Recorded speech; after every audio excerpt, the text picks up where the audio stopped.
It was supposed to be a fresh start. Emily and her mother had just moved into an old house on the edge of a quiet American town after her father's death. The locals avoided the place, but nobody ever explained why. The house was cheap, isolated, and surrounded by dark woods that seemed to whisper whenever the wind blew at night. The moment Emily stepped inside, she felt something strange. The wooden floors creaked even when nobody was walking. The lights flickered without reason, and the air inside the house felt cold, unnaturally cold. Her mother ignored it, blaming the weather and the age of the building. But Emily couldn't shake the feeling that someone was watching her from the shadows upstairs. That night, heavy rain crashed against the window while thunder echoed through the house. Emily lay awake in her bedroom, scrolling through her phone. Unable to sleep, beside her bed sat an old landline telephone that looked older than the house itself. At exactly 11:47 p.m., the phone suddenly rang. The loud sound cut through the silence like a knife. Emily hesitated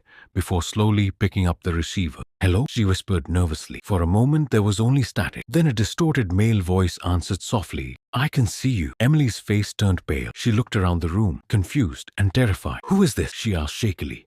The voice let out a quiet laugh before whispering, "Check your closet." The call ended immediately. Her heart pounded as she slowly turned toward the closet across the room. The door creaked open by itself. Trying to convince herself it was only her imagination, Emily grabbed a flashlight and walked toward the closet. Lightning flashed through the bedroom window, illuminating the darkness for a split second. She pulled the closet door open completely, but there was nothing inside. She sighed in relief, thinking the prank was over, but then she felt it. Someone standing behind her. Emily slowly turned around, and for one terrifying second, she saw a tall, shadowy figure near her bedroom door. Its body was unnaturally thin, its face hidden in darkness. Before she could scream, it vanished. Suddenly, the landline phone downstairs began ringing again. Emily rushed downstairs, trembling with fear. The lights flickered violently as if the house itself was alive. She answered the phone once more. This time the voice sounded angrier, closer. "You should have left this house," it whispered. Emily shouted, "What do you want from me?" The voice replied, "My family died here, and now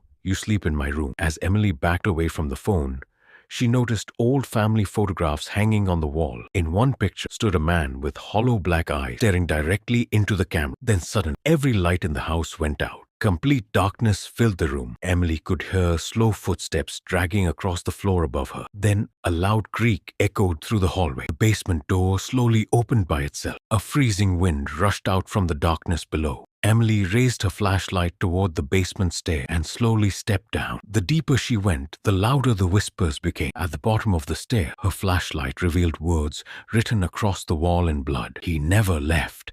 Emily gasped in horror. Then, from directly behind her ear, the distorted voice whispered one final sentence, "I'm still here." Emily screamed as the flashlight dropped to the ground and the screen faded into dark. The next morning, police arrived at the house after neighbors reported hearing screams during the night. But when officers searched the home, Emily and her mother were gone without a trace. The only sound left inside the empty house was the old landline phone ringing once again.